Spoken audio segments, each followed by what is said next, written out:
Durante los últimos días, Donald Trump ha estado prácticamente ausente de la vida pública. Apenas unas fotografías fugaces en un club de golf han sustituido lo que solían ser apariciones constantes frente a cámaras y micrófonos. Ante esta falta de visibilidad, recurrió a su refugio habitual, Truth Social. Allí publicó un mensaje sobre su salud que, lejos de despejar dudas, las multiplicó. Lo interesante no es solo lo que dijo, sino por lo que dijo en ese momento. Un intento de cubrir fragilidades mientras busca desviar la atención hacia gobernadores demócratas con acusaciones de inseguridad. Recordatorio rápido, si les interesa este tipo de análisis, apóyenos con un me gusta, suscribiéndose y comentando. El 98% de quienes nos ven aún no están suscritos y esta comunidad puede crecer mucho más. Sin más, pasemos con la noticia. You know, he wakes up in the morning and whatever whim strikes him is what he apparently says. And recently, I guess I've been living rent-free in his head. Chicago apparently is living rent-free in his head, even though on other days he'll talk about Baltimore, he'll talk about New York. Notice he never talks about where the most violent crime is occurring, which is in red states. Illinois is not even in the bottom half of states in terms of violent crime. But do you hear him talking about Florida, where he is now from? No, you don't hear him talking about that, or Texas. Their violent crime rates are much worse in other places, and we're very proud of the work that we've done, and we want more help. You know what kind of help we want? Civilian law enforcement help. We would like ATF agents to help us take more guns off the streets. We would like FBI, again, to coordinate with our local law enforcement to help catch perpetrators of crimes. If they would do that, we would welcome that, but that's not what they're planning. Mientras Trump insiste en pintar a ciudades demócratas como epicentro del caos, gobernadores como Pritzker muestran datos que ubican la violencia en otros estados y piden colaboración real de las agencias federales. Frente a eso, Trump ofrece espectáculo y retórica, no soluciones. If the President of the United States were to have a serious conversation with me and say, what can we do, particularly when you look at the cost of the National Guard of well over $1 million a day, what could we actually do? Do you know what I would tell him? I would tell him things like, we need to make sure we're increasing funding for local law enforcement, and we have to invest in our community groups and community organizations. Like that's a serious approach, how to address this issue, but asking me to deploy my National Guard, people who are not trained for municipal policing, is just not a serious approach. But I want to go back to Mayor Bowser again. She said it has been successful. Why would you say, wait, I want you to ask me this way instead of that way? Why fight with the president instead of having that chance if that is an opportunity that can improve crime? Well, no, and I have no interest in fighting with the president, but I have an interest in fighting for my communities and fighting for our people. And I respect Mayor Bowser, and I'm glad that the trend that she has seen over these past few weeks has continued the downward trend that DC has seen over the past year. That's wonderful. The idea of introducing the National Guard into every major American city, it is not sustainable, particularly when you're looking at the... La intervención de Moore tiene una lectura política adicional. Reta directamente a Trump a caminar por las calles de Baltimore, incluso ofreciéndole un carrito de golf si no puede hacerlo. El golpe no es sobre cifras, sino sobre su estado físico, y allí aparece el verdadero trasfondo de lo que provocó la reacción del presidente. Entonces, pues ahora tenemos este post. Joe Biden pasaba varios días seguidos sin ninguna aparición pública, y los medios decían que estaba lúcido y en la cima de su juego. Mientras tanto, está usando pañales y tomando siestas. Trump respondió: nunca me he sentido mejor en mi vida. Además, DC es una zona libre de crimen. La publicación busca dos objetivos: mostrarse fuerte frente a rumores de deterioro y, al mismo tiempo, atribuirse un supuesto control absoluto sobre la seguridad en la capital. Ambos elementos están entredicho. El hecho de que sea su ex médico de cabecera, ya sin licencia, quien difunde informes favorables, alimenta aún más la desconfianza. Congressman, staying on this issue of transparency, let's talk about the dispute related to the files of convicted sex offender Jeffrey Epstein. Congress left town early without voting on your bipartisan bill, which would basically call for the release of all of the files related to Jeffrey Epstein. Do you think when Congress is back, the bill will go to the floor and it will pass? I'm very confident it will. I spoke to Congressman Massey. You had us both on a few weeks ago. We will have the petition live on September 2nd. We have all 212 Democrats committed to signing it. He has 12 Republicans. Only 6 of them have to sign it. What will be explosive is the September 3rd press conference that both of us are having with 10 Epstein victims, many who have never spoken out before. They're going to be on the steps of the Capitol. They will be telling their story, and they will be saying clearly to the American public that they want the release of the Epstein files for full closure on this matter. All right, well, we will track that very closely. A couple more topics to get through here, Congressman. President Trump announced this week the government will purchase a 10% stake in Intel. That's, of course, one of the world's largest chip makers. It's headquartered right in your district. You actually co-chaired Bernie Sanders' 2020 campaign. Now, as you know, Senator Sanders has pushed legislation that would require companies taking taxpayer subsidies to give some of that profit back to the people. Here is what Senator Sanders said back in 2022, and then what President Trump said just this week. Look. If private companies are going to benefit from generous taxpayer subsidies, the financial gains made by these companies must be shared with the American people, not just wealthy shareholders. I'd like you to give 10% of Intel to the United States of America. Not to me, to the United States of America. So, Congressman, do you support President Trump's push for the government to have a stake in Intel? I have no problem with the American taxpayers being reluctant shareholders in Intel. We did this when I was in the Obama administration with the auto bailout. FDR did that when he industrialized the nation. So I agree with Bernie Sanders. Here's my problem with the Intel deal, and I helped co-write the CHIPS Act, which gave the funding. Right now we're talking about $8 billion. If you talk to anyone in my district, they will tell you that the real need is $40 billion of investment. So how are we getting other investment into Intel? Second, they need Apple, they need AMD, and they need NVIDIA to actually buy the chips. What is the plan to do that? And third, we should make sure that if we are going to be a shareholder, we have labor neutrality and help workers. So those would be the three actual concrete items I'd like to see from the administration. All right, well, let's talk about the Democratic Party now. California Governor Gavin Newsom is warning this week that President Trump might not leave office when his term is up in 2028. Look. You think he's joking about 2028? You think when he brings foreign leaders to the Oval Office and he goes to the White House store, have you seen this? Anyone? Is it just me? And he shows them the 2028 hats? He's not being serious?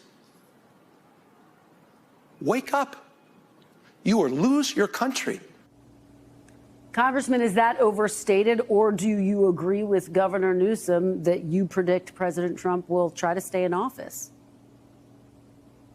I fully expect we will have 2028 elections. This country has overcome the Civil War. We defeated tyranny. We defeated communism. We overcame Jim Crow. It is a resilient country. I am confident that we will have elections. I'm confident the Democrats will win. I'm confident we will have a better economic vision after this failed economic administration. And so Democrats need to express a confidence of what we're going to do in 2026 and 2028 to take. Este punto conecta con el tema de la salud y el ocultamiento. En ambos casos, la administración busca controlar información sensible. En un escenario es su estado físico, en otro, documentos de alto interés público. En ambos la estrategia es la misma: posponer, maquillar o distraer. El episodio completo combina tres planos: la salud del presidente, su necesidad de mostrarse fuerte frente a críticas y su inclinación a manipular el acceso a información clara. La reacción de Truth Social no despeja dudas, sino que las amplifica. Gobernadores como Pritzker y Moore exhiben lo que debería ser una gestión orientada a resultados, mientras Trump recurre a mensajes defensivos y ataques simbólicos. El coste político de esta estrategia es alto. Cada intento de cubrir debilidades termina dejando más claro lo que intenta ocultar. Ahora, si este análisis les resultó útil, por favor suscríbanse, dejen su me gusta y compartan este video. Como dije al principio, el 98% de las personas que nos ven no están suscritos. Nos haría muy feliz que nos ayuden a crecer esta comunidad. Sin nada más que decir, nos vemos en el próximo Rumor de Estado. El estado de salud y la capacidad cognitiva de Donald Trump se ha convertido en un tema imposible de ocultar. Lo que antes intentaba encubrir, hoy incluso aparecen medios tradicionales que durante años minimizaron su deterioro. El problema no es únicamente médico, es político y estratégico. Cuando un presidente confunde realidades, cuando interpreta halagos como victorias diplomáticas, no estamos frente a un líder fuerte, sino ante un actor vulnerable que representa un riesgo en materia de seguridad internacional. El ejemplo más evidente surgió tras la llamada Cumbre de Paz en Alaska con Vladimir Putin. Trump llegó con la intención de proyectar iniciativa, pero lo que transmitió fue confusión. En lugar de un resultado concreto, quedó en evidencia que había interpretado gestos de cortesía como si se tratara de un acuerdo de paz. Lo dijo él mismo en una entrevista posterior. Pensé que ya lo tenía resuelto, mencionó. Esa declaración no solo sorprendió a su equipo, sino que confirmó a los observadores internacionales lo que ya sospechaban. La política estadounidense bajo Trump no responde ante una estrategia, sino sobre las percepciones personales distorsionadas. You all like to see it. That's a man named Vladimir Putin, who I believe will be coming, depending on what happens. He may be coming and he may not, depending on what happens. We have a lot of things happening over the next couple of weeks. But I thought it was a nice picture of him. En contraste entre lo que Trump dice y lo que realmente hace se repite en un caso de Ucrania. Mientras exige públicamente que ese país adopte una ofensiva más agresiva contra Rusia, su propia administración bloquea el envío de armas de largo alcance, medidas que habrían permitido a Kiev ejecutar justamente lo que Trump critica que no ocurre. El resultado es una incoherencia estructural.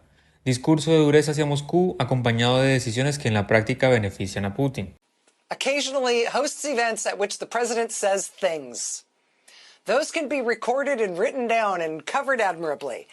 There's also stuff they do, though. Here's an example of some good reporting on the distance between what the president says and what he actually does. Thursday, last week, the president went online and criticized Ukraine. He said Ukraine will never be able to defeat Russia in their war with Russia unless Ukraine, quote, plays offense. He said, quote, it's very hard, if not impossible, to win a war without attacking. Quote, there's no chance of winning. So that's the president saying a thing, right? Criticizing Ukraine for not attacking enough in its war with Russia. Playing too much defense, not playing enough offense against Russia. That's what he says, for what it's worth. But when weighing what it's worth, consider what he does within that same subject matter, on that same issue, to that same point. In a 3-byline piece, the Wall Street Journal has now looked into what exactly the U.S. might be doing along these lines. Not just what the president is saying, but what the administration is actually doing. And what do you know? It turns out that the Trump administration is overtly and explicitly blocking Ukraine from what the president described as playing offense. The Trump administration is overtly and explicitly blocking Ukraine from sending any long-range missiles into Russia. Headline, Pentagon has quietly blocked Ukraine's long-range missile strikes on Russia. Yeah, while he complains that Ukraine's not sending any missiles into Russia.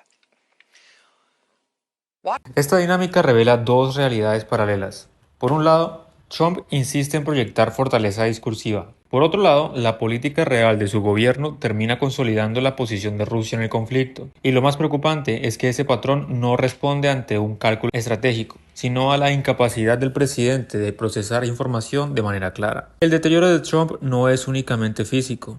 Se traduce en una política exterior errática, en decisiones que parecen didactas más por el impulso o la gratificación inmediata igual que por una visión de Estado. Lo ocurrido en Alaska es sintomático. Mientras sus asesores intentan descifrar silencios y contradicciones, Putin comprendió rápidamente la vulnerabilidad y la aprovechó. Pero el problema no se limita en Europa del Este. La misma falta de claridad moral y la política se refleja en la postura hacia Gaza. Mientras Trump respalda sin condiciones al gobierno de Netanyahu, la comunidad internacional denuncia violaciones masivas a los derechos humanos, incluyendo ataques contra periodistas y la población civil. Los datos son contundentes. Nunca en la historia reciente tantos reporteros habían sido asesinados en un conflicto en tan corto tiempo. Lo que debería ser una alarma para cualquier democracia se convierte bajo la administración de Trump en un silencio cómplice.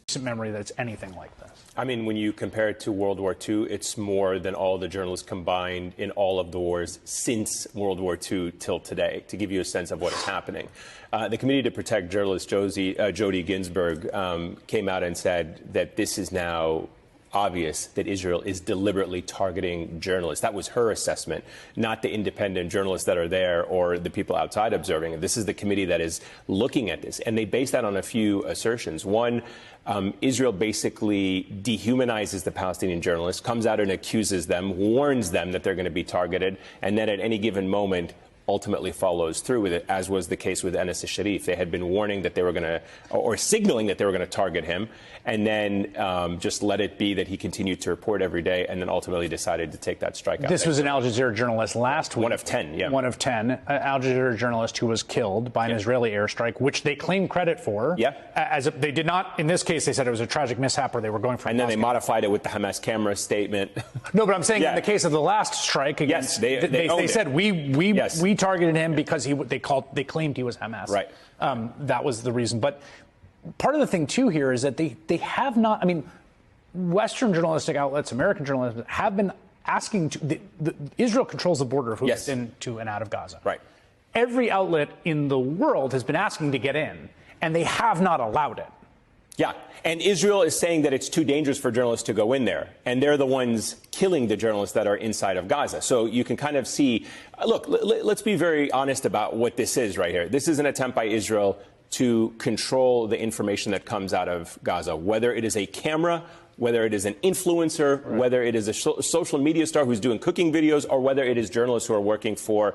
El caso de los periodistas ilustra algo fundamental.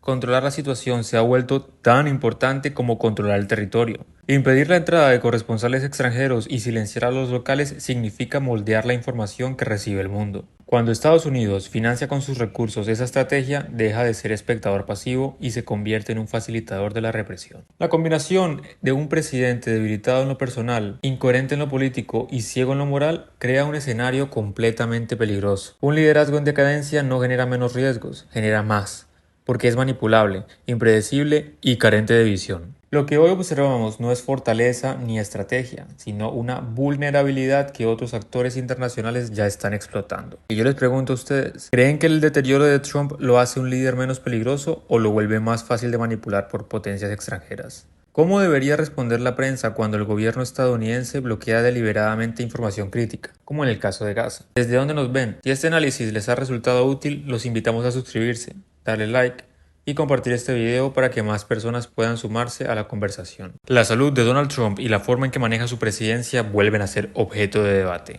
Mientras sus aliados intentan construir la imagen de un líder incansable y lleno de energía, la realidad muestra otra cosa. Un presidente obsesionado con apariencias superficiales, atrapado en escándalos no resueltos y cada vez más desconectados de las prioridades del país. Un recordatorio rápido.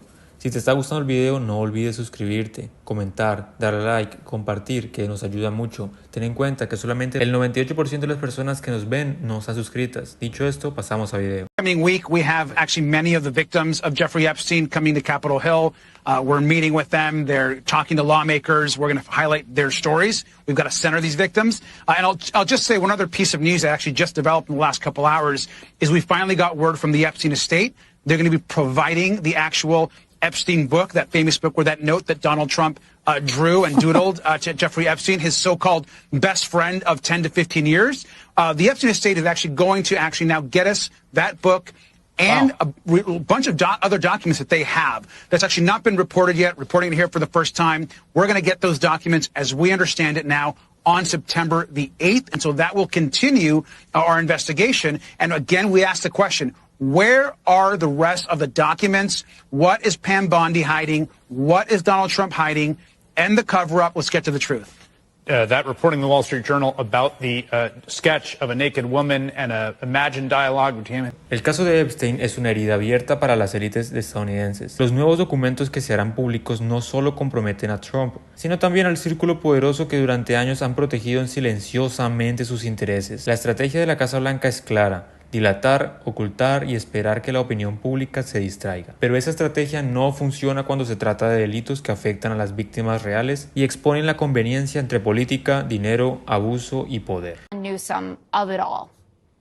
He is not imitating him.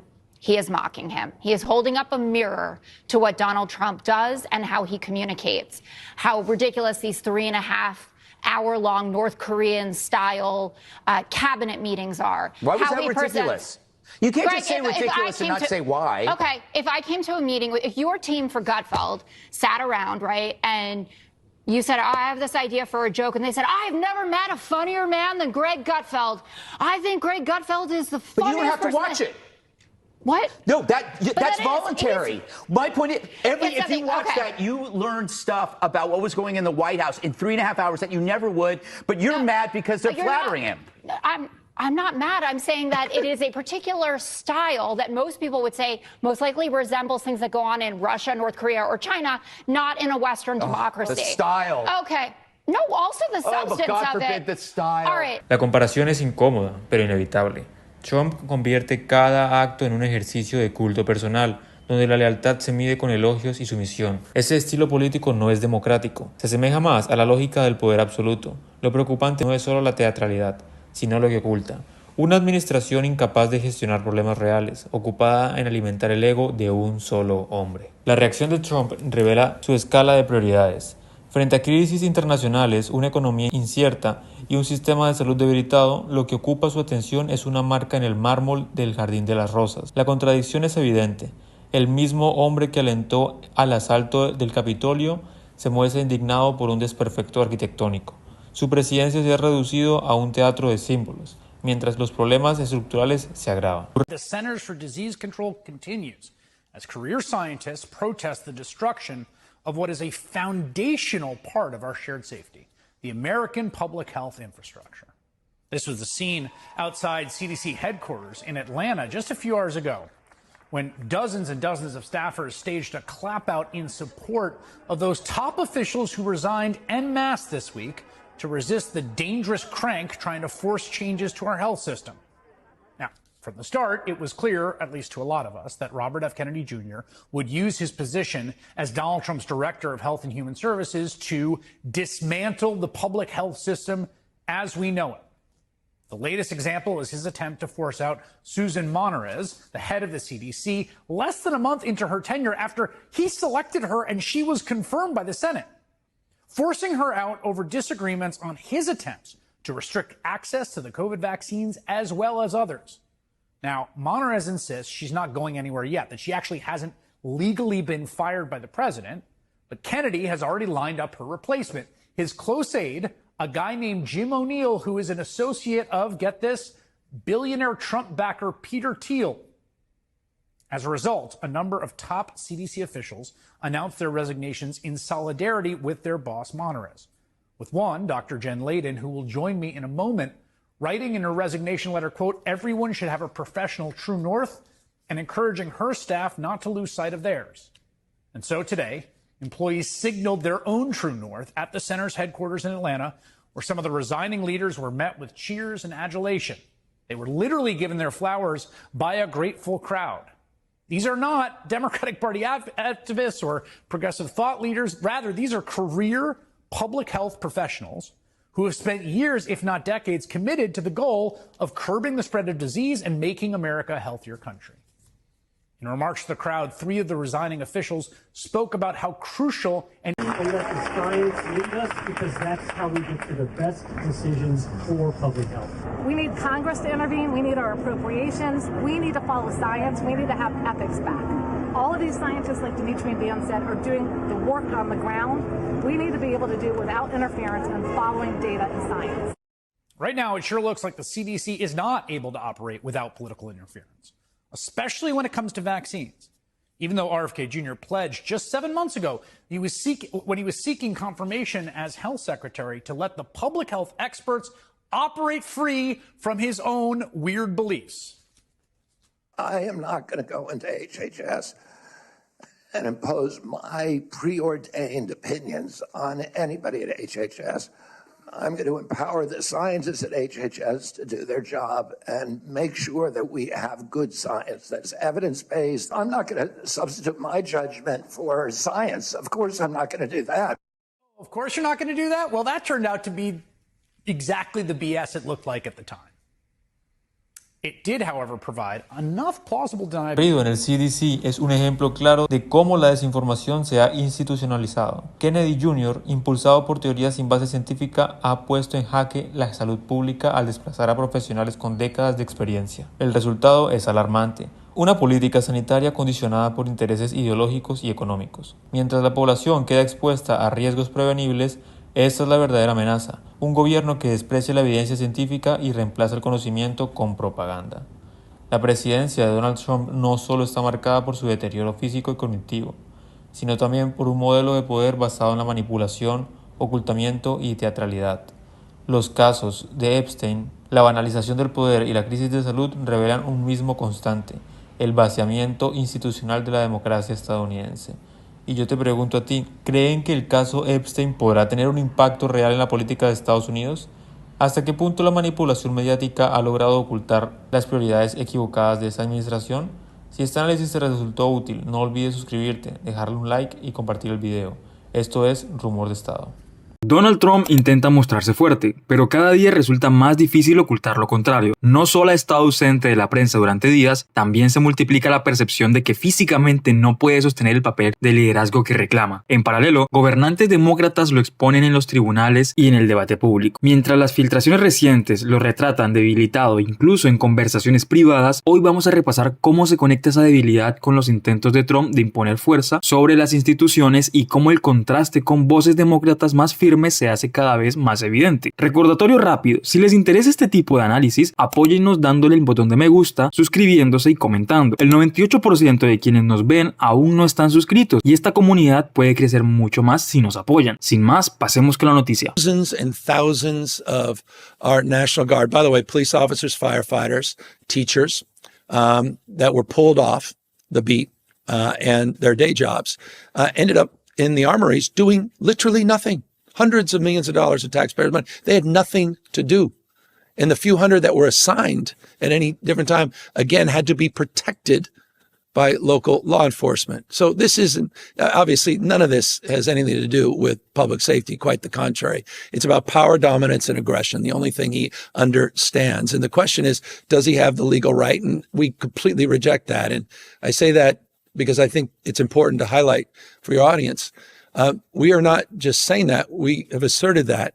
And we were in federal court 2 weeks ago doing oral arguments. We deposed members of the Trump administration under the Posse Comitatus framework that the U.S. military cannot be deployed for domestic law enforcement purposes. And Justice Breyer is about to have the first judgment, first opinion that will be published ever on the Posse Comitatus case that could have a real impact on what Trump is doing all across the United States. And so we're trying to assert ourselves in the courts, not just the court of public opinion, and push back against what he's doing. But I said this literally months ago, that LA is a preview of things to come.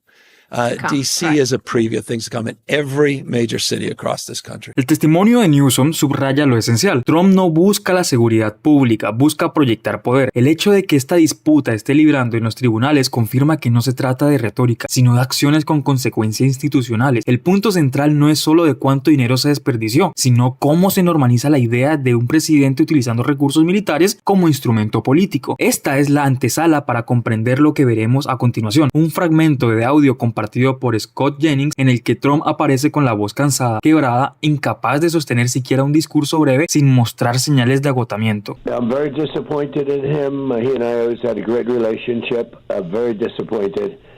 Thousands of people are dying. They're not Americans that are dying, but they're Russians and they're Ukrainians, and there's thousands, and it's a war that makes no sense. And it would have never started if I were president, and that's what bothers me even more because the election was totally rigged. And it's a shame. El detalle no pasó desapercibido. Jennings apuntó en público que Trump sonaba un poco mal y el comentario se volvió viral. La reacción es comprensible. En la grabación se escucha a un presidente debilitado con dificultades para articular, un contraste evidente frente a la imagen de fortaleza que intenta vender. El silencio ante la prensa y la insistencia en refugiarse en redes sociales encajan con esa misma fragilidad. Now, Susan Collins' charade is wearing thin. This is the easiest applause lines in these speeches. No one cares that you pretend to be remorseful as you sell out to lobbyists.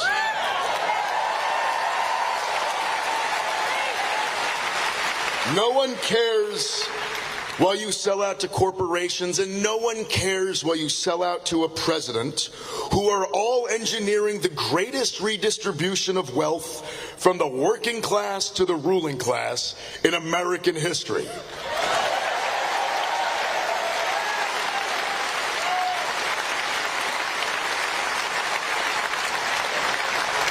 Symbolic opposition does not reopen hospitals.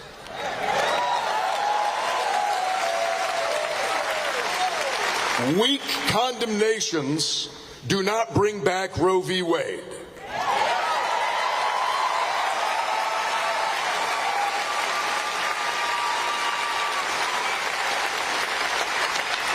Selling out the same working class voters who've delivered mandate for change after mandate for change is not forgivable.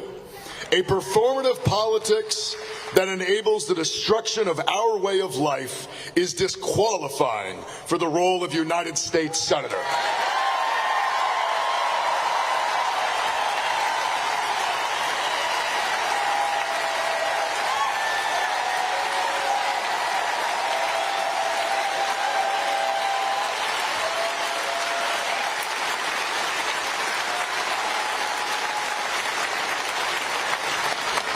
Maine deserves better than Susan Collins. And Maine deserves an alternative who is not at risk of being mistaken as being beholden to the same status quo that she is. I am running because it is time for change. La intervención de Planter ilustra lo que se espera de figuras emergentes dentro del Partido Demócrata: ir más allá de condenas simbólicas y disputar de verdad. En contraste con Trump exhausto, incapaz de sostener un discurso coherente, candidatos como Planter tratan de demostrar energía y convicción. Taxpayer dollars can build schools and hospitals in America, not bombs to destroy them in Gaza.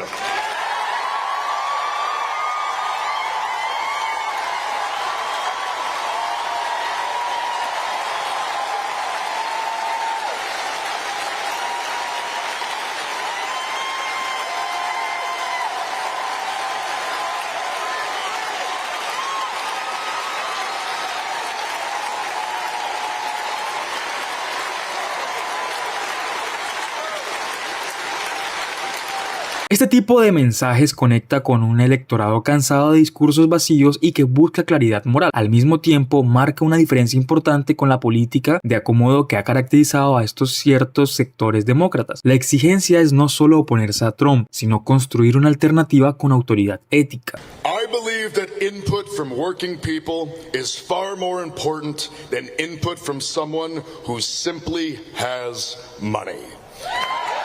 Lo que hemos visto a lo largo de este recorrido refleja el contraste de cada vez más marcado en la política estadounidense. De un lado tenemos a un presidente que depende del control mediático y de apariciones cuidadosamente seleccionadas para sostener una imagen de fortaleza que ya no convence ni siquiera a quienes lo rodean. El desgaste físico y discursivo que se evidencia en audios y en su ausencia prolongada del debate público no es menor. En política, la percepción de vitalidad y presencia es parte esencial del poder. Del otro lado, gobernadores como Gavin Newsom y líderes emergentes como Graham Planter ponen no solo la fragilidad de Trump, sino también una ruta alternativa basada en institucionalidad, en propuestas concretas y en un discurso con carga ética. Este contraste no se limita a una lucha de estilos, tiene efectos sobre cómo se ordena la agenda política, cómo se entiende la relación entre la ciudadanía y el Estado y cómo se define la legitimidad quien ocupa la Casa Blanca. El reto inmediato para la oposición demócrata no es solo conformarse con mostrar debilidad del presidente, sino articular un proyecto que combine firmeza moral, capacidad técnica y una narrativa clara de futuro. Si lo logran, la erosión de Trump no se traducirá solo en un vacío, sino en una oportunidad para reconfigurar el liderazgo político del país. Ahora, si este análisis les resultó útil, suscríbanse, dejen un me gusta y compartan este video. Como les dije al inicio, el 98% de quienes nos ven no están suscritos. Ayúdenos a crecer esta comunidad y a llegar a los 1000 suscriptores. Nos vemos en el próximo Rumor de Estado. La estrategia de Donald Trump frente al escándalo de los archivos Epstein ha quedado en evidencia. Ante el riesgo que todos los documentos salgan a la luz y comprometan no solo a figuras políticas y empresariales, sino también a su propio círculo, el presidente busca desesperadamente una distracción mediática. Lo que encontró, sin embargo, no fue un golpe de efecto, sino una maniobra que lo deja aún más expuesto. Intentó ridiculizar a Barack Obama, terminó en humillación y no logra ocultar el verdadero problema que lo acecha. You know where the hostility is coming from.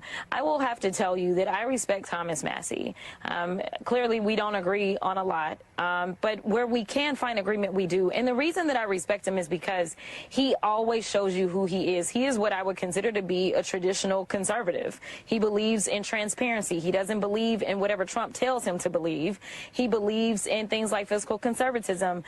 He knows who he is, and he never backs down.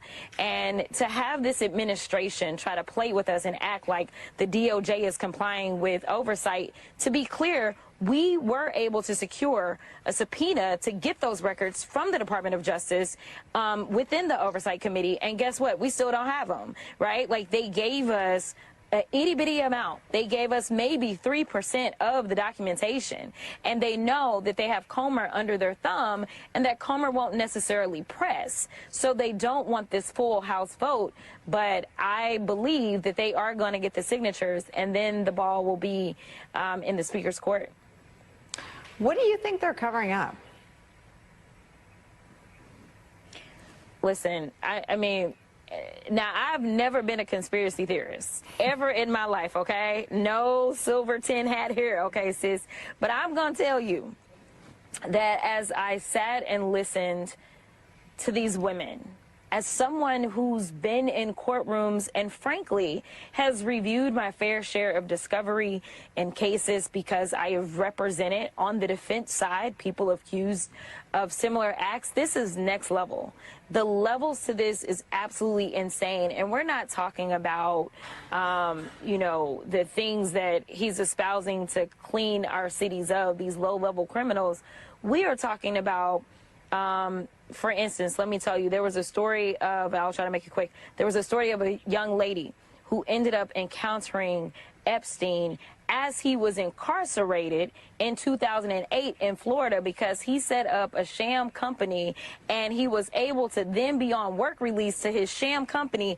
And while on work release, meaning that he was absolutely being monitored, but he wasn't, he was still abusing women. That is the level. We're talking about them doing fake immigration documents and getting girls from Russia, from Ukraine.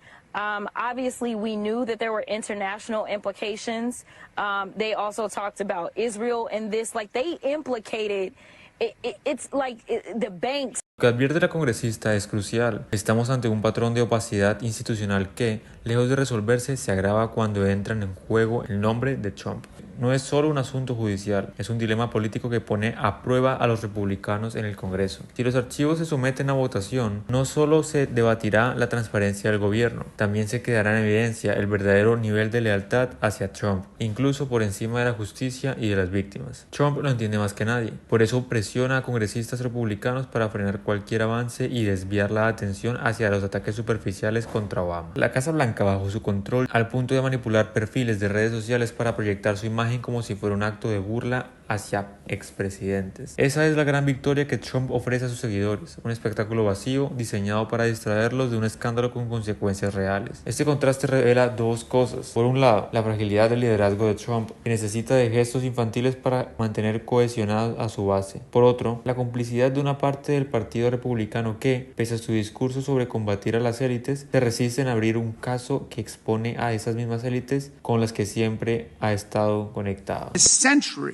To maintain the excellence and independence of our federal workforce, but they're now being fired simply for doing their jobs, like prosecuting violent criminals and insurrectionists who try to overthrow our government and attack our police officers, or because they honestly gave honest economic information and labor statistics to the public. These honorable civil servants are being fired because they won't be the political hacks Trump demands that they be. When private comments made by federal employees are scrutinized for anti-Trump bias and they can lose their jobs because of it, then we've entered the realm not just of Vladimir Putin, but of Joseph Stalin. Now, Mr. Trump and Mr. Farage both claim they're protectors of free speech, but they only want to protect speech they agree with. In the UK, Mr. Farage is openly promoting the abolition of the Human Rights Act of 1998 to be replaced with a British Bill of Rights that limits the right of free speech to British citizens and legally sanctioned residents. He complains that racist threats against immigrants are not protected free speech, while he proposes to strip migrants, tourists, and perhaps even visiting American congresspeople of any free speech rights at all. I had my own close encounter with that when Mr. Farage and his team presented for more than an hour in a conversation we had about free speech. And after 3 minutes of talking, he cut me off and terminated the meeting because he didn't like what I was saying. That's the kind of free speech he's committed to. There is a free speech crisis in America today, but there's no free speech crisis in Britain. UK Prime Minister Keir Starmer has not shut down GB News, where Mr. Farage has his own show, just because Mr. Farage has used his airtime to call for banning peaceful protests that he disagrees with. No one has stopped him from going on Russian TV 17 times and saying also and repeating that the one world political leader he most admired was Vladimir Putin, even though Vladimir Putin is a war criminal and a dictator who has regularly interfered in other countries' democratic elections. No one has stopped Mr. Farage from parroting Putin's absurd talking points, like when Farage claimed that NATO, the US and Britain, provoked this war in Ukraine. For a man who fashions himself as some kind of a free speech martyr, Mr. Farage seems most at home with the autocrats and dictators of the world who are crushing freedom on earth. Mr. Farage wants to get rid of the Online Safety Act in his country, a law shepherded by the Conservative Party and implemented by the Labour Party, which bans child pornography online, protects children from harmful content, forbids non-consensual pornography and other unlawful content. He should go and advance the positions he's taking here in Congress today in Parliament, which is meeting today, if he's serious about it. To the people of UK who think this Putin-loving free speech imposter and Trump sycophant will protect freedom in your country, come on over to America and see what Trump and MAGA are doing to destroy our freedom, kidnap college students off the street, ban books from our libraries, militarize our police and unleash them against our communities, take over our universities, wreck our professional civil service, and turn the government into a money-making machine for Trump and his family. You might think twice.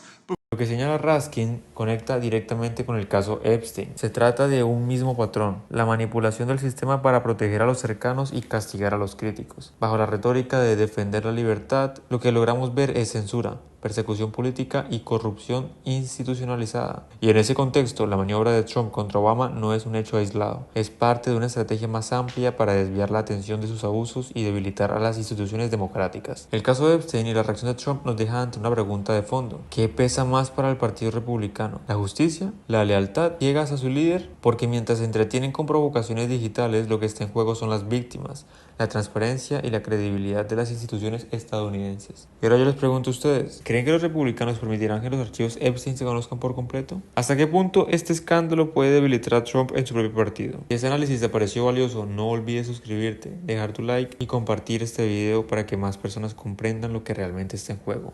Esto es Rumor de Estado. La controversia sobre los archivos de Jeffrey Epstein ha tomado un nuevo rumbo. Lo que debería ser un ejercicio de transparencia, búsqueda de justicia, se ha convertido en un espectáculo político donde la confusión y la manipulación predominan. En el centro de esta pugna se encuentra Donald Trump, incapaz de sostener un relato coherente y atrapado por contradicciones que lo exponen más de lo que protegen. Si te está gustando el video, no olvides suscribirte. Ten en cuenta que el 98% de las personas aún no están suscritas. Dicho esto, pasamos a video. To be useless, and that many of them were already available. Do you think this oversight tactic is releasing these documents? I mean, how do you actually read it? Clearly they're pushing for more transparency, but it seems like it's not enough for you. Well, I appreciate the effort that they've undertaken, but the scope of their investigation is to investigate the investigators. Like, they don't ever intend to have any criminal referrals. There may be some notations from the Oversight Committee when this is done that, oh, this FBI person didn't check this box, or this person acted unethically, or this person got too light of a sentence, but they're not going in and trying to identify who these perpetrators were of these heinous sexual abuse crimes. I wanted to ask which Republicans you think will end up signing onto your discharge petition. Well, I made the mistake of getting 12 co-sponsors, and so the White House knew who to target, so I'm not going to name anybody who's thinking about joining. But you're confident you'll get the signatures? I'm pretty sure. I mean, it's a strong effort from the White House. They're literally calling it a hostile act to sign this discharge petition now.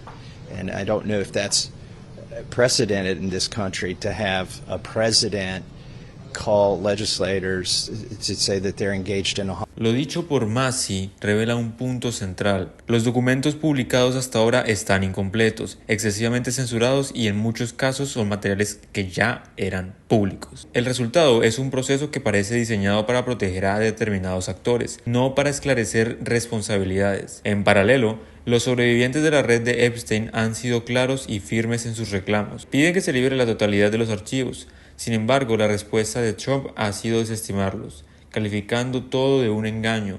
Esa postura no solo minimiza el sufrimiento de las víctimas, también refuerza la sospecha de que existe información comprometedora que se busca ocultar. If you listen, as I know you did, but if others listen to their statements, they were basically pleading with Donald Trump. They were not saying, they were not attacking him. They were not criticizing him. So one person said, I'm a Republican. They said, Mr. President, previous presidents haven't released this. Will you please just find some humanity and release these? We're asking you as the president of the nation to do right.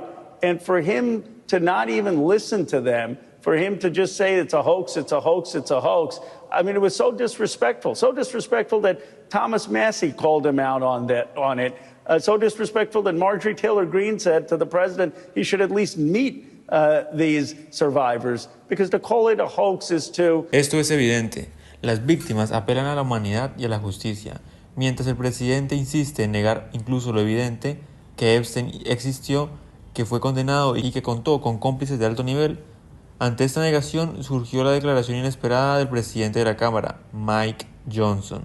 Intentó defender a Trump, asegurando que su nombre aparece en los archivos porque habría colaborado con el FBI. Lejos de despejar dudas, confirmó lo que la defensa de Trump quería evitar, reconocer que el presidente sí está mencionado en los archivos. Este argumento además resulta contradictorio. Si Trump aparece como supuesto informante, ¿por qué su entorno busca impedir que los archivos se hagan públicos? Si esa participación lo mostrara como un actor positivo, no habría nada que temer. Lo lógico indica lo contrario, que su nombre está ligado a hechos que no conviene que salgan a la luz. I don't think that nothing else is going on, but if there was ever a RICO case, it would have been the Epstein case. So how we went from something that should have been RICO because of how sophisticated of a system this was, and this wasn't just one little sick old man that was doing stuff, but there were so many layers, whether we're talking about the banks that were involved, whether we're talking about those that worked for him, that helped him, whether we're talking about the monster known as Maxwell, and that's exactly how y'all need to refer to her. She is a monster. She is not a victim. So let me tell you, I want some action items to come out of this, because for once we somewhat look like we're bipartisan in the Oversight Committee. Number one, we need answers. We need answers on why it is that Maxwell was transferred from her current station or her former station in Florida down to Texas. We need to have an understanding, because everything that I heard today leads me to know that for sure she was all up and in and through this entire process, not to mention that she was indicted by a jury of her peers, and then she was tried and convicted and given 20 years. So why is it that we had somebody, again, it almost seems like we are doomed to repeat our failures, because why is it we have high-level people that seemingly are running cover for a criminal? And that is what she is. She is a monster and she is a criminal. So number one, we need answers on what happened with that transfer, why it took place. And honestly, we all need to stand together and say that Maxwell needs to go back to where the monsters go, which is to a higher level of security. We also need to understand that Debbie Wasserman Schultz has legislation that she has been trying to push forward. And so in a bipartisan way, we all need to get behind Debbie, because we found, and what we learned is that there were loopholes as it relates to the Crime Victims Act. And so we've got to make sure that no other victims suffer in the way that they did when you have somebody like Alex Acosta that decides that he wants to play games and dismiss a case and never inform the victims of what's going on as is required by law. So we are going to have to fix those loopholes to make sure that that doesn't happen, because it took them 10 years of fighting this, and ultimately by the time they got to the end of it, well, it also was Jeffrey Epstein's end, and so there was not a resolution for that. And the final thing that I think that we need to do is obviously we need to continue to push forward and make sure that we get all the files, because we know that we have not received them all. Because I am standing in front of the press, I'm also going to make a plea. One of the things that I realized was that there's a lot of stuff that the DOJ may have, but honestly, if you don't have a thorough investigation, and I can't say if we had a thorough investigation or not, we have no idea. But the reality is that when you have investigators that go out and they collect information. I am not necessarily convinced that they even have gone out and done their due diligence to fully investigate this case in the first place. So if there's anyone in the public that believes that you have information that would be valuable, you've never been able to get through to federal agencies, or no one would listen to you when you try to go forward and bring information forward. I am asking that you trust oversight DIMS and you bring that information to us. Or if you know where some information is contained, let us know so that we can then send subpoenas out that way. We want to do right not only by those that have already suffered under Epstein, but we want to prevent other. La intervención de Crockett pone el dedo en la llaga. El caso Epstein no se limita a un individuo, a una red de complicaciones que incluyó políticos, empresarios y funcionarios. Los intentos de minimizar el tema, de ocultar información o de presentar ciertos nombres como informantes son maniobras que profundizan la desconfianza pública. La exigencia real es sencilla y contundente: transparencia total. Mientras tanto, Trump mantiene un doble discurso. Un público insiste en llamar hoax a todo lo relacionado con Epstein, pero en privado su propio partido admite que su nombre está en los documentos. Una contradicción que no solo lo deja expuesto los republicanos. Y ahora yo les pregunto a ustedes, ¿creen que los republicanos podrán mantener esa estrategia de ocultamiento frente a la presión pública? ¿Consideran que la declaración de Mike Johnson fue un error político que deja a Trump en mayor vulnerabilidad? No olviden suscribirse, dejar su like y compartir este análisis para seguir construyendo juntos este espacio de debate crítico en Rumor de Estado.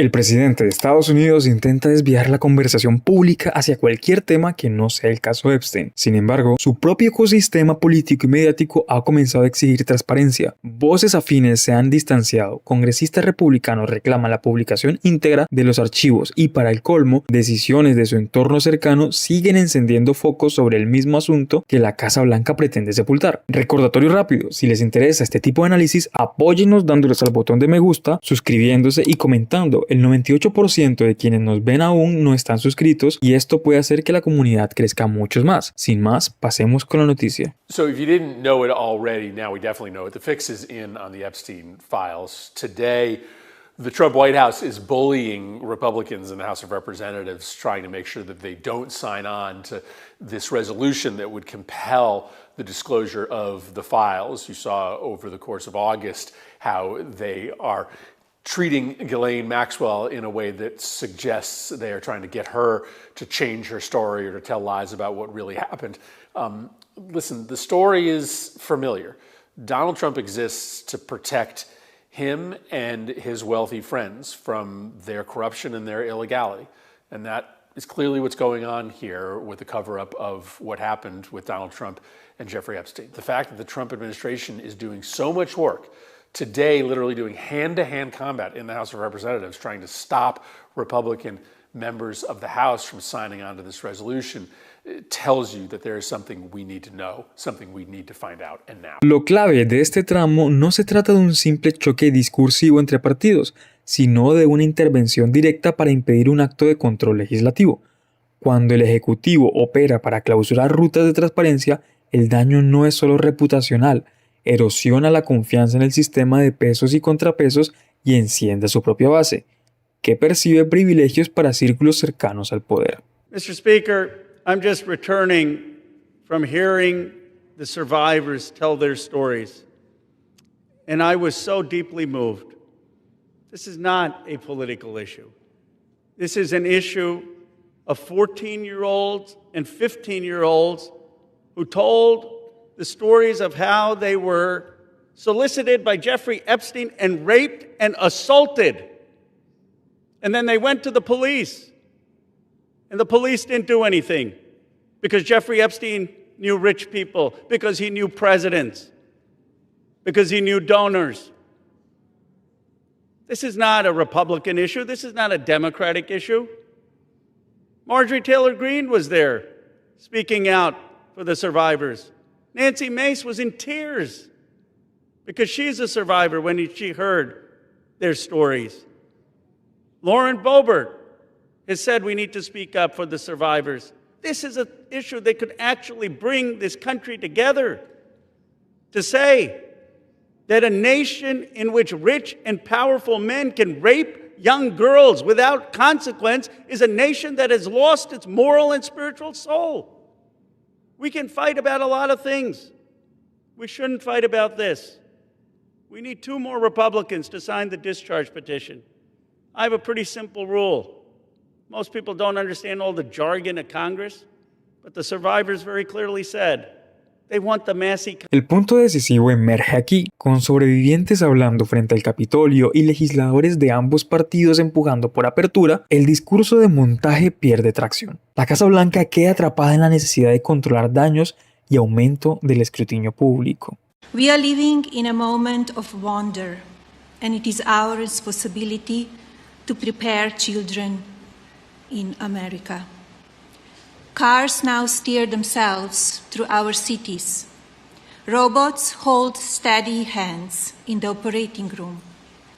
And drones are redefining the future of war. Aquí tengo un post el cual se los voy a traducir y dice así: Trump desaira a su viejo amigo Musk al negarse a invitarlo a la cumbre tecnológica de la Casa Blanca. Junto con la iniciativa de Melania, Donald Trump se prepara para organizar una cumbre sobre inteligencia artificial en la Casa Blanca con 2 docenas de los principales directores ejecutivos tecnológicos del mundo, con una excepción notable. Prácticamente todos los grandes nombres de la tecnología han sido invitados al evento inaugural en el recién renovado Jardín de las Rosas, que incluye un evento sobre IA organizado por Melania Trump. La lista de invitados obtenida por The Hill incluye a muchos directores ejecutivos tecnológicos, pero por supuesto no a Elon Musk. Notablemente ausente de la lista para asistir a la gran cena de Melania está Elon Musk, quien ha sido persona no grata en la Casa Blanca durante meses desde el épico colapso por el gran y hermoso proyecto de ley, en el cual Musk incluyó acusaciones de que el presidente aparecía en los archivos de Epstein. Recientemente, Donald Trump ha descrito a su distanciado ex mejor amigo Elon Musk como alguien con 80% de supergenio y 20% problemas. El supuesto giro a la innovación buscaba proyectar normalidad y agenda de futuro, pero la exclusión de Musk, un aliado estratégico hasta hace poco, reabre preguntas sobre fracturas en la coalición tecnológica del gobierno. Por arrastre, devuelve reflectores al tema que se pretendía desactivar. Cuando el intento de control de daños genera nuevas grietas, el costo político se duplica. So you're saying that is now the official rule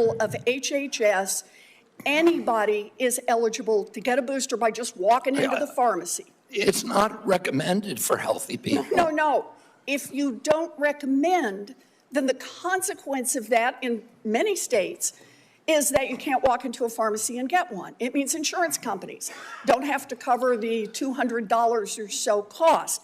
As Senator Dr. Cassidy said, you are effectively denying people vaccines. We're not going to recommend a product for which there's no clinical data for that indication. Is that what I should be doing? What you should be doing is honoring your promise that you made when you were looking to get confirmed in this job. You're going like this. And that is, you promised that you would not take away vaccines from anyone who wanted them.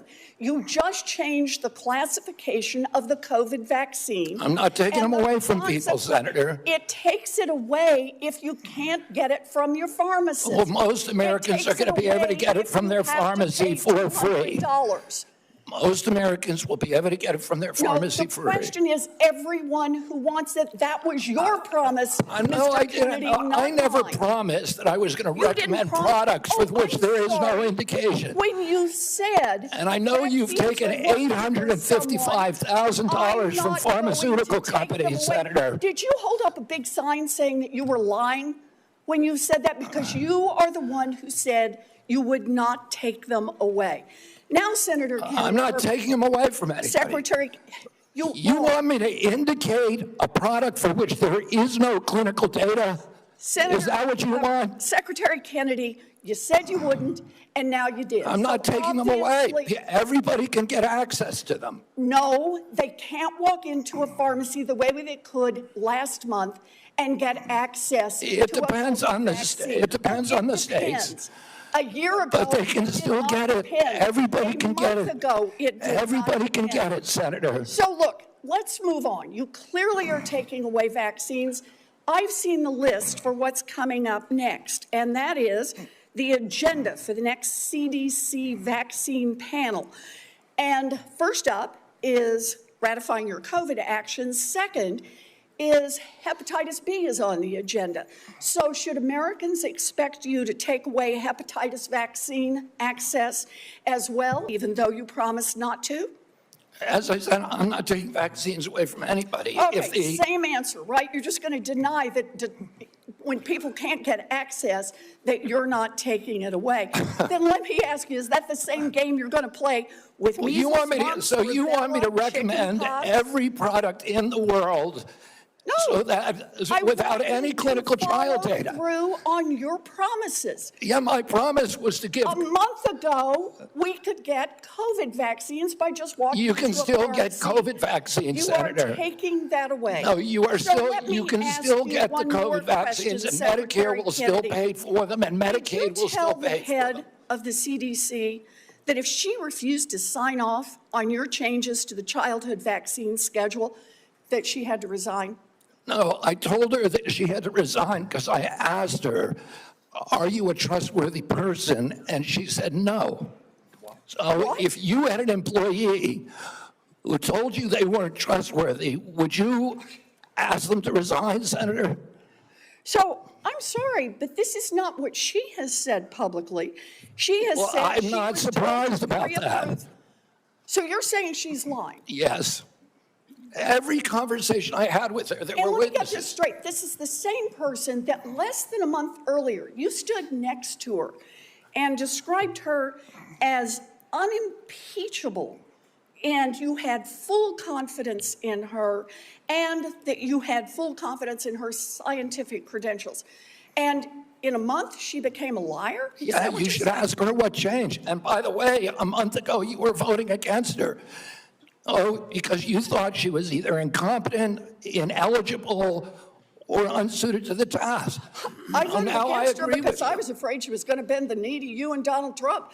And it looks like she didn't bend the knee, so you fired her. Trate de otra discusión, el patrón institucional es similar. Decisiones sensibles con impacto ciudadano, justificaciones débiles y choques con autoridades técnicas. Las consecuencias es acumulativa, la imagen de un ejecutivo que en varios frentes prefiere controlar el relato antes que transparecer los procesos. Entonces, haciendo recapitulación de todo, el cuadro es consistente. Transparencia bloqueada, presiones para frenar la publicación de archivos y maniobras alrededor de testigos claves indican un intento de encapsular información con alta sensibilidad política. Resistencia bipartidista y testimonio social. El impulso de congresistas de ambos partidos sumado a sobrevivientes hablando en primera persona limita la eficacia en cualquier operación de encubrimiento. Y por última, una gestión simbólica fallida. Eventos de agenda positiva desde la Casa Blanca como el paquete de inteligencia artificial terminan exponiendo fisuras con actores influyentes y devuelven el foco al tema que se quería eclipsar. Desde una óptica de gobernabilidad, esto tiene efectos concretos. Va a debilitar la autoridad del presidente ante el Congreso, complica la relación con sectores estratégicos de la economía y deja una estela de desconfianza ciudadana. Un gobierno sólido se mide por su capacidad para afrontar información incómoda con procedimientos claros, no por su habilidad de distraer. Mientras la transparencia no avance, la presión institucional y social escalará. Si este análisis les resultó útil, suscríbanse, dejen un me gusta y compartan este video. Como dije al principio, el 98% de quienes nos ven no están suscritos. Ayúdenos a crecer esta comunidad y a llegar a los 1000 suscriptores. Nos vemos en el próximo Rumor de Estado. La administración de Donald Trump ha hecho del caos su estrategia. Cada semana surgen escándalos que se superponen, generando confusión y distracción. Pero detrás de ese ruido hay hechos graves que merecen atención. Uno de ellos ha pasado casi desapercibido. Un ataque militar ordenado por Trump en aguas internacionales contra una embarcación presuntamente vinculada al narcotráfico. Más allá del discurso oficial, se trata de una acción ilegal, ejecutada sin autorización del Congreso y en una clara violación del derecho internacional. Un recordatorio rápido, si te está gustando el video no olvides suscribirte, darle like y comentar. El 98% de las personas no están suscritas. Dicho esto, pasamos a video. He was moving a military command from Colorado to Alabama. But amidst the usual Trump chaos, he made another announcement that got kind of lost. about a military strike in international waters. We just, over the last few minutes, literally shot out a boat, a drug-carrying boat, a lot of drugs in that boat. We have a lot of drugs pouring into our country, coming in for a long time.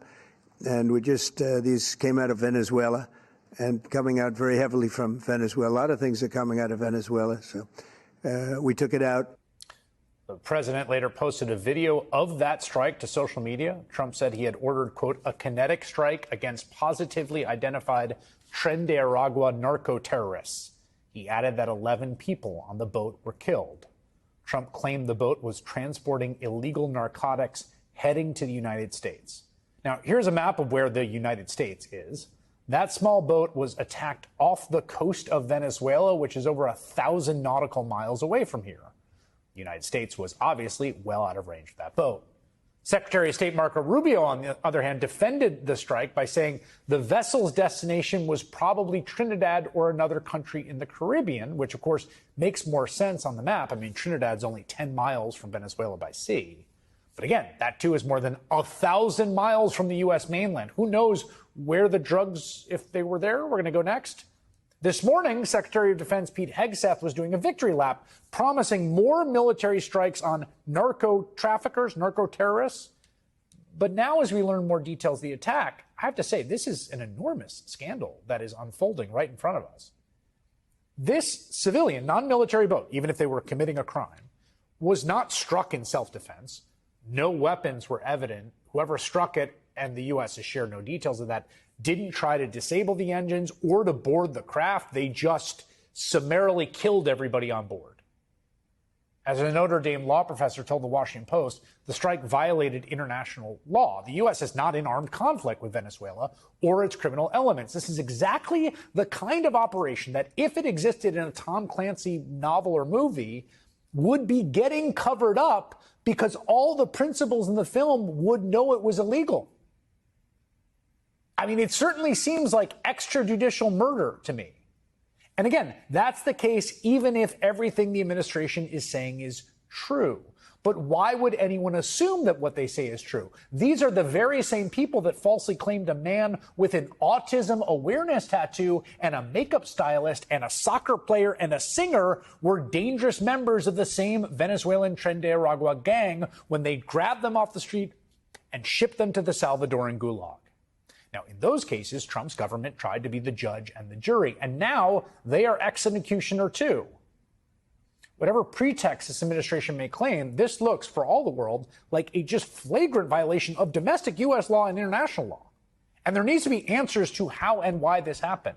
Lo que se mostró como operación exitosa revela una realidad preocupante. El barco atacado estaba a 1.000 millas náuticas del territorio estadounidense. No se trató de un acto de legítima defensa, sino de un uso desproporcionado de la fuerza que dejó múltiples muertos sin juicio ni proceso alguno. Diversos expertos en derecho internacional han calificado este hecho como una violación flagrante, señalando que Estados Unidos no está en guerra ni con Venezuela ni con grupos criminales de ese país. La administración de Trump, sin embargo, prefirió exhibir el ataque como un logro político. Generations, we used our military to engage in action against terrorists in the Middle East and in Africa, while leaving unharmed the terrorists in our own hemisphere who are responsible for so much more American deaths, so many more American deaths, who have spilled so much blood across the Western Hemisphere, who have bereaved so many parents and families, and who have contributed to such a horrific cycle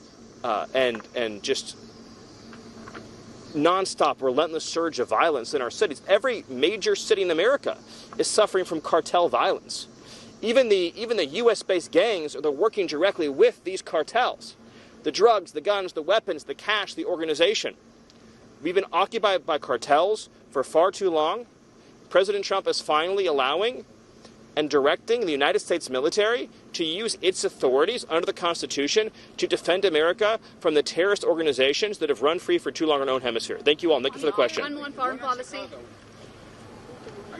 Las palabras de Miller muestran el verdadero objetivo: utilizar a las Fuerzas Armadas como instrumento político. Trump se presentó en 2016 como candidato que no iniciaría nuevas guerras, pero en la práctica ha expandido el uso de operaciones militares sin supervisión. Lo hizo con Irán, ahora lo está repitiendo en el Caribe y lo combina con un discurso interno de supuestamente mano dura, que busca legitimar la militarización de las ciudades estadounidenses. What else are they planning on doing? Because we are not going to allow them to bring detainees onto Great Lakes Naval Base and detain folks there. I would want to see exactly what type of ammunition that they're going to be using as well, basically to hold them accountable and let them know that we are watching what they're doing.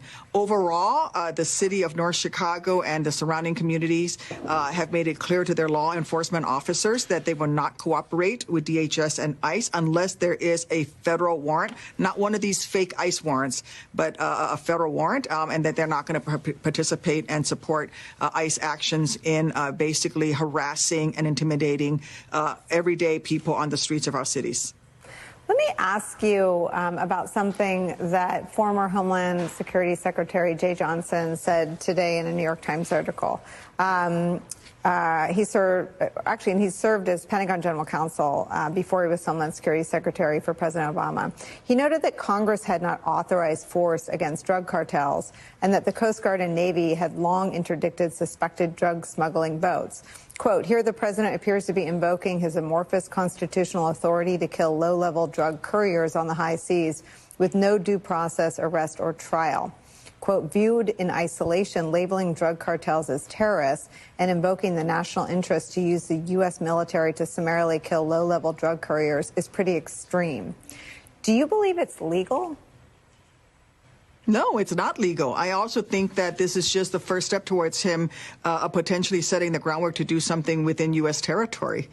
So he's doing it in international waters now, but you know, what's next? An American in our territorial waters on U.S. soil?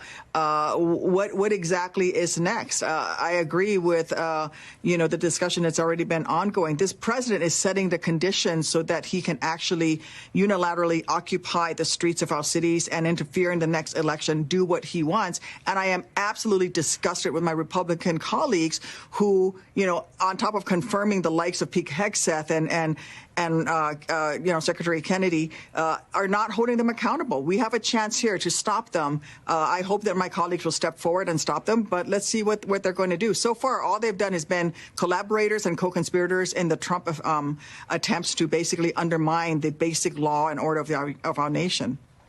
Senator, do you hear from any whistleblowers or people concerned inside the military? Oh, significantly. I served in the Illinois National Guard for 17 years and in the reserves for another 6 years on top before that. The military does not want to be used in this way. And I do want to say something to the folks who are watching. Please respect the men and women of the National Guard. They are being used as a political pawn by this president. They don't have the option of saying no. And so we need to make sure that we understand that the National Guard is being abused and disused. They should be out there preparing and training for their wartime mission or to respond to natural disasters, when a tornado hits southern Illinois. But instead, they're being used to intimidate fellow citizens and people on the streets of our cities. And simply that is an abuse of the National Guard and the men and women who swore an oath to defend this country. Senator Duckworth, every word of everything you said today.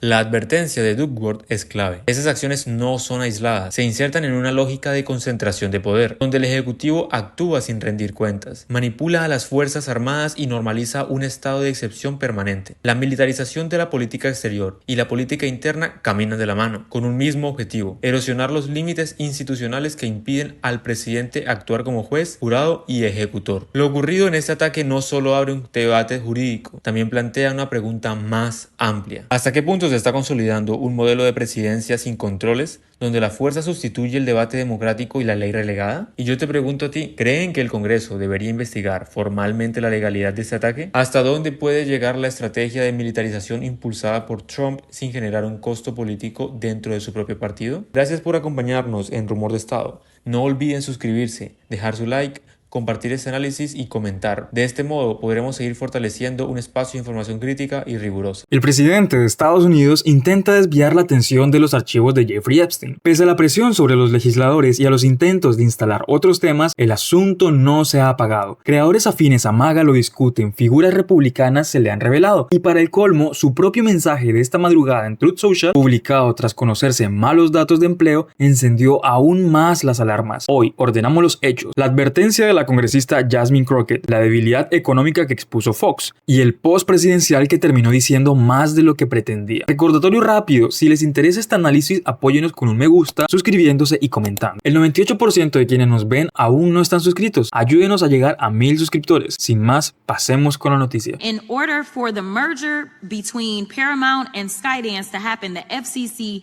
chairman and Republican-appointed commissioners required Skydance to establish a bias monitor. And in its FCC order noted reports, quote, concerning negative media coverage of the Trump administration. This is to say nothing of Trump pushing television networks to get rid of comedians and talk show hosts who criticize his administration, say like Mr. Colbert. Let's call this what it is. It's Trump weaponizing the idea of free speech to force people, institutions, and companies to be his mouthpieces. This ain't free speech, it's propaganda. Meanwhile, my Republican colleagues are out here having a meltdown over the European bill, one that, by the way, includes provisions to fight child trafficking. You know, it's frustrating because we talk about being fiscally responsible and we talk about free speech. And right now, as we're having these discussions, you know who's trying to shut down members from voting in the way that they want to vote? It's the president, who literally said he would look at anyone who decided that they were going to vote to release the Epstein files as hostile. That sounds like a threat as it relates to all First Amendment protections, in addition to the fact that it's literally contravening our constitutional duty that we swore an oath to, because we don't swear to an orange king. Instead, we have sworn an oath to the Constitution, and we were elected to represent the people that elected us. Thank you so much, and I'll yield. El punto central del clip que vieron anteriormente es el conflicto que dejó de ser un cruce partidista y pasó a girar en torno a una cuestión institucional, publicidad de documentos y obligación de rendición de cuentas. Esa es la razón por la que figuras como Thomas Massie y Marjorie Taylor Greene han anunciado que no se plegarán mientras demócratas apoyan forzar la votación. Yep, a shortage of 22,000 jobs added in the month of August. That was much less than the expectation of 75,000 guys. The July number was revised. I will get to revisions in a moment. Unemployment rate coming in as expected, 4.3%. So that would be higher than July's 4.2%. Again, 22,000 jobs added in August. Let me get you the revisions because this is what everybody is focused on. For June and July together, combined 21,000 jobs lower than previously reported. I'll categorize that now. So you see for June, it was revised down by 27,000, getting you to negative 13,000, and the change for July up by 6,000, getting you to 79,000. La debilidad de los datos económicos agrava la exposición política del presidente. Los costos de una política arancelaria confusa y la volatilidad del mercado laboral minan el argumento de gestión. En ese marco, el mensaje de esta madrugada en Truth Social buscó reposicionar la conversación y terminó confirmando la prioridad del gobierno, contener el daño del caso Epstein. Asimismo, acá tengo el post de Trump que escribió en Truth Social. Dice así: el confundido y muy fracasado Partido Demócrata no hizo nada sobre Jeffrey Epstein mientras estaba vivo, excepto hacerse su amigo, socializar con él, viajar a su isla y tomar su dinero. Sabían todo lo que había que saber sobre Epstein, pero ahora, años después de su muerte, salen de la nada y parecen mostrar tanto amor y sincera preocupación por sus víctimas. ¿Alguien realmente cree eso? ¿Dónde estaban durante los juicios públicos y durante todos esos años antes de su muerte? La respuesta es que no se encuentra por ningún lado. Los ahora moribundos, después de que el Departamento de Justicia entregó miles de páginas de documentos en total cumplimiento con una citación del Congreso muy completa y exigente, el caso Epstein solo fue revivido por los demócratas de la izquierda radical porque les está yendo mal, con los números de encuestas más bajos en la historia del partido, 16%, mientras que a los republicanos les va tan bien. Entre los números de aprobación más altos que el partido haya tenido. A los demócratas no les importan las víctimas, como lo demuestra el hecho de que nunca les importó antes. Esto es simplemente otro engaño demócrata, igual que Rusia y todos los demás, para desviar y distraer el gran éxito de un presidente republicano y el fracaso récord de la administración previa y del Partido Demócrata. El Departamento de Justicia ha hecho su trabajo, han entregado todo lo que se les pidió. Es hora de poner fin al engaño demócrata de Epstein y dar a los republicanos el crédito por el gran, incluso legendario trabajo que están haciendo. Hagamos América grande otra vez. Aquí termina el post y pues tenemos tres elementos claves del post. El reconocimiento implícito del control de daños, donde se insiste en que ya se entregó todo, lo que sugiere que la Casa Blanca asume que el tema persiste y requiere contención. Descalificación de sobrevivientes y de un esfuerzo bipartidista. Si la apertura es un montaje, ¿por qué advertir a legisladores de su propio partido? Y por último tenemos el cierre prematuro. Declarar asuntos zanjados antes de una publicación íntegra alimenta sospechas y fortalece a quienes exigen transparencia. She talked about being on the Epstein plane with Robert Kennedy Jr. And then Todd Blanche asked if she recalled there being anything inappropriate with Mr. Kennedy and masseuses or young women. Do you have any recollection of Mr. Kennedy, of there being anything inappropriate with Mr. Kennedy and masseuses or young women on the trip you just talked about? I never saw anything inappropriate with Mr. Kennedy. And do you know whether he ever got a massage from one of the masseuses? Do you know either way? I do not. But not something you remember? I mean, absolutely not. I mean, yesterday, if I didn't make it clear, I will reiterate it. I never, ever saw any man doing something inappropriate with a woman of any age. Well, I guess that settles it. There's convicted sex trafficker Ghislaine Maxwell, who was indicted for perjury, saying that Robert Kennedy Jr. did nothing inappropriate with masseuses or young women, and in the same breath, she delivers the pure perjury of, I never, ever saw any man doing something inappropriate with a woman of any age. And we have under oath testimony in Ghislaine Maxwell's trial that she was in the room while Jeffrey Epstein had sex with naked young girls more than once. We have under oath testimony in Ghislaine Maxwell's trial that she personally engaged in sexual activity with Jeffrey Epstein and those girls at the same time in the same room. And so the person who's telling you that Robert Kennedy Jr. didn't do anything inappropriate with masseuses and young women on Jeffrey Epstein's plane on a trip with Jeffrey Epstein is the very same person who in the very same breath tells the lie, I never, ever saw any man doing something inappropriate with a woman of any age. Robert Kennedy Jr. is more interested in what's in the Epstein files than any other cabinet member in the Trump cabinet. And today, when he was not under oath, Robert Kennedy Jr. said several things that absolutely would be perjury if he were testifying under oath, including this. Do you think the women on the steps of the Capitol were a hoax yesterday? I don't know about any women on the steps of the Capitol. The women yesterday. who were talking about Epstein, do you think they were a hoax yesterday? Do I think they were Do you think they were perpetrating a hoax yesterday? perpetuating a hoax? Yeah. I have no idea what they were saying. This is the first I'm hearing about it. You're hearing about the women on the Capitol steps saying that they believe that the Epstein information should be made public. That's the first you're hearing about it. What I'm saying is you are perpetrating hoaxes. You, as this Secretary of Health, so you're undermining the whole healthcare delivery system, and you keep trying to point to chronic disease. But you're not putting solutions on the table to cover more Americans, and you're taking away the science and technology that has made us the leader that has saved, according to the first Trump administration Surgeon General, millions of lives, and you don't want to keep that going.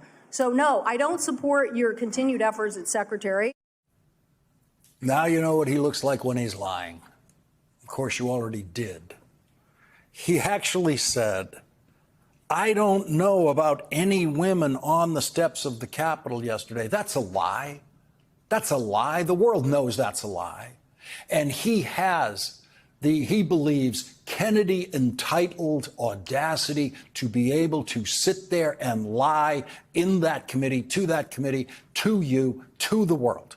He believes he was born with the right to lie. La exposición pública de RFK Jr. aporta un punto general. Cuando cambian las versiones, la única vía para recuperar confianza es la documentación completa y verificable. Ese principio aplica por igual a la Casa Blanca, al Congreso y a cualquier figura implicada. Entonces, desde una óptica del gobierno, tenemos tres crisis: información sensible sin publicar, deterioro en indicadores económicos claves y rupturas internas en la coalición oficialista. La respuesta de la presidencia: acotar la divulgación, presionar a los legisladores y culpar al adversario. No resuelve el problema de fondo. La legitimidad depende de la capacidad de sostener el escrutinio y no de inhibirlo. La estrategia de negar, cerrar y desviar puede generar victorias de tácticas de corto plazo, pero erosiona autoridad en tres frentes: ante el Congreso, de aliados del sector privado y ante la ciudadanía. Para el sistema político, el camino responsable es claro: publicación íntegra con salvaguardas de privacidad para víctimas, cronograma verificable y control cruzado entre los comités. Si el gobierno insiste en clausurar el debate, convertirá un caso ya grave en un test de credibilidad para toda la administración. Ahora, si este análisis les resultó útil, suscríbanse, dejen un like y comparten este video. Como dijimos al inicio, el 98% de quienes nos ven no están suscritos. Ayúdenos a crecer esta comunidad y llegar a 1000 suscriptores. Nos vemos en el próximo Rumor de Estado.